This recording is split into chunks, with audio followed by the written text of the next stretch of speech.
지금 여러분에게 3초의 시간을 드리겠습니다. 단 2가지의 선택만 할 수 있어요. 내 통장에 10억이 꽂히거나 아니면 100만 명의 친구를 얻게 되거나 둘 중에 여러분들은 어떤 선택을 하실 건가요? 3, 2, 1, 0. 지금 여러분들이 한 선택이 평범한 사람이 될지 아니면 억만장자가 될 수 있는지 판가름을 할 수 있는 밸런스 게임입니다. 이 영상을 끝까지 보시게 되면 그 이유를 알게 됩니다. 억만장자들은 바로 이것을 선택했다고 해요. 자, 여기서 10억을 선택한 분 계신가요? 여러분들은 왜 10억을 선택하게 되셨나요? 제가 이전에 컨텐츠 올린 것 중에 10년 전으로 돌아가게 되면 무엇을 할 것인지 질문을 드린 적이 있습니다. 그때 굉장히 많은 비율의 사람들이 내가 과거로 돌아가게 되면 비트코인 풀매수를 하겠다라고 말씀하시는 분들이 많더라고요. 여러분도 그렇게 하실 건가요? 여러분은 10억을 받게 되면 어디에 쓰실 건가요? 우리가 소비를 하는 데 있어서는 여러 가지 소비가 있죠. 지금 당장에 배가 고프다면 맛있는 음식을 먹으러 갈 수도 있고요. 내가 조금 더 좋은 곳에서 가고 싶다 이러면 파인다이닝을 가겠죠. 회사 일이 너무 바쁘고 힘들고 지치고 이러면 여행을 가고 싶을 수도 있습니다. 아니면 내가 진짜 타고 싶었었던 차를 구매할 수도 있겠죠. 하지만 소비에는 2가지 측면이 있습니다. 명품을 사고 오마카세를 가고 이런 소비들은 거의 대부분 휘발성 소비를 선택하게 됩니다. 휘발성 소비라는 건 내가 소비하면서 그게 이후로 나에게 도움이 되지 않는 현재의 만족감만 주게 되는 그런 소비를 의미합니다. 때로는 휘발성 소비를 통해 즐거움을 얻는 것도 좋아요. 근데 이게 지속이 되면 굉장히 어려워지게 되죠. 내가 지금 당장 명품 옷을 입고 싶습니다. 그 옷을 하나씩 사게 되면 티셔츠를 사게 되고 이제 날씨도 추워지니까 가디건도 사게 되면서 점차 소비가 늘어나게 되죠.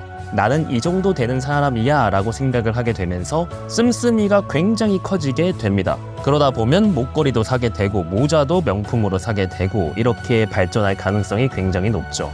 휘발성 소비로 만족감을 얻으시는 분들은 한 번의 만족감으로 끝나지 않고 연속되게 계속 구매를 하게 되면서 결국에는 그 만족감을 다 못 얻게 됩니다. 인간의 욕망은 무한하고 인간은 또 같은 실수를 반복하니까요. 근데 소비 중에서도 휘발성 소비가 아니라 투자형 소비가 있습니다. 내가 이 돈을 통해서 정말 장기적으로 좋은 기업에 주식 투자를 할 수도 있고요. 특정 지역의 부동산을 구매할 수도 있어요. 그걸 기반으로 시드머니를 가져와서 경제적 자유를 이루는 분들도 굉장히 많죠. 아까 말씀드린 것처럼 비트코인 풀매수를 통해서 엄청난 자산을 만들 수도 있습니다. 물론 대부분 쪽박을 치지만요.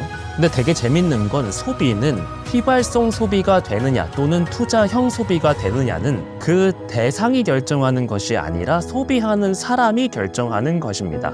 예를 들어서 누군가는 포르쉐를 구매했어요. 영업을 하는 데 있어서 내가 다른 사람들보다 훨씬 더 나아졌다라는 거를 직접 말로 하는 것이 아니라 자산으로 보여주는 분들도 있죠. 그래서 영업을 하게 되면서 고객들한테 직접적으로 내가 잘 나간다, 나 돈 많이 번다 라고 표현을 하지 않지만 차를 보여주는 것만으로도 나의 가치가 증명이 되기도 합니다. 그게 실제이든 아니든 그런 결과를 만들어내기도 해요. 그렇잖아요. 우리는 승차감보다 하차감이 중요하다라는 말이 있죠. 그래서 소비는 같은 사물이더라도 내가 이거를 어떻게 활용하느냐에 따라서 완전히 달라집니다. 당연히 휘발성 소비보다 투자형 소비로 내가 활용하는 게 훨씬 더 나한테 이득이겠죠. 과연 억만장자는 투자형 소비를 강조했을까요? 하지만 억만장자들은 그리고 그랜트 카도는 10억이 아니라 100만 명의 사람을 선택했습니다. 왜 그럴까요? 왜 100만 장자는 100만 명의 사람을 선택했을까요? 사실 이건 너무나 당연한 선택입니다. 여러분들이 이 원리를 들으시면 당연하게 생각하시게 될 거예요. 도대체 어떤 이유일까요? 어떤 사람들은 인맥에 집착하지 마라 이렇게 얘기하시는 분들도 있어요. 내가 성공해야 된다, 내가 더 나아져야 된다 이렇게 말씀을 하시는 분들도 있죠. 당연히 그 말씀도 맞습니다. 하지만 이 원리를 정확하게 알아가셨으면 좋겠습니다. 그러면 여러분들이 평범한 사람에서 부자가 될 수 있는 마인드셋을 가져갈 수가 있어요. 부자들은 사람을 기회로 만들 수 있는 능력이 있습니다. 이거는 단순히 마인드셋만 바꿔서 되는 것이 아니라 실질적인 능력도 갖추어야 돼요. 그게 전제가 됩니다. 어쨌든 부자들은 사람을 기회로 바꿀 수 있는 능력이 있습니다. 거의 대부분의 부자는 사업을 합니다. 사업은 이미 만들어진 시스템이 아니라 새롭게 시스템을 만들어야 되죠. 여러분, 돈은 어떻게 버나요? 잘 생각해 보세요. 여러분들이 돈을 어떻게 번다고 생각하세요? 돈은 하늘에서 떨어지는 게 아니죠. 누군가의 주머니에서 나오게 됩니다. 지금 내 옆에 있는 사람한테 필요로 하는 것을 주고 그 대가로 돈을 받게 되죠. 다시 말하자면 돈의 출발점은 하늘도 아니고 땅도 아니고 바로 사람입니다.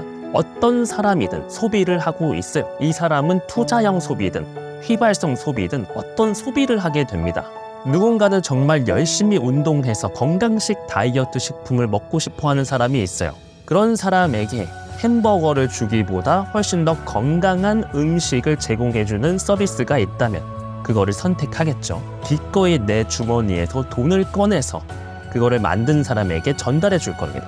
이 원리를 알고 있는 사업가는 사람이 곧 기회예요. 내가 더 많은 사람들을 알게 되고 더 많은 사람들을 만나게 되면 그만큼 내가 더 돈을 벌 수 있는 기회를 만들 수가 있습니다. 즉 모든 기회는 사람으로부터 나옵니다. 자, 단순 비교를 해볼게요. 예를 들어서 100만 명을 알고 있다고 했을 때 이 중에서 1%의 사람에게만 물건을 팔았다고 가정해볼게요. 다이어트 도시락을 팔았어요. 그러면 1억의 매출이 생기게 되겠죠. 이거를 열흘만 팔게 되면 10억을 벌 수 있고요. 100일 동안 팔게 되면 100억을 벌 수 있습니다. 근데 다이어트 도시락만 팔까요? 다이어트에 관심이 있는 게 증명이 됐기 때문에 다이어트와 관련된 상품들을 더 판매할 수 있는 가능성이 높아지겠죠. PT 서비스를 할 수도 있고 헬스장 사업도 할 수 있습니다. 운동 제품들을 판매할 수도 있죠. 이렇게 되면 100억이 아니라 1000억까지도 벌 수 있는 기회가 됩니다. 그리고 이들과의 네트워크를 만들어 주어서 또 다른 기회를 창출할 수 있어요. 100만 명의 사람의 가치는 무궁무진합니다. 그래서 부자들은 이미 사업적 능력이 뛰어나서 단순히 10억을 땡기는 게 아니라 사람을 선택하게 돼요. 왜 억만장자들이 그렇게 선택하는지 감이 오시나요? 그러니까 당연히 돈보다 사람을 선택하겠죠. 사람은 곧 기회입니다.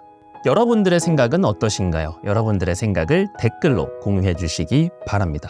어떤 선택이든 존중합니다. 다만 우리가 더 성장할 수 있는 방법도 있다는 거, 그리고 억만장자들이 생각하는 마인드셋도 있다는 거를 알아주셨으면 좋겠습니다. 우리의 마인드셋이 곧 선택을 결정하게 되고 그 선택이 우리의 인생을 결정하니까요. 우리 구독자분들은 더욱 현명한 선택을 하셔서 성장할 수 있기를 바랍니다.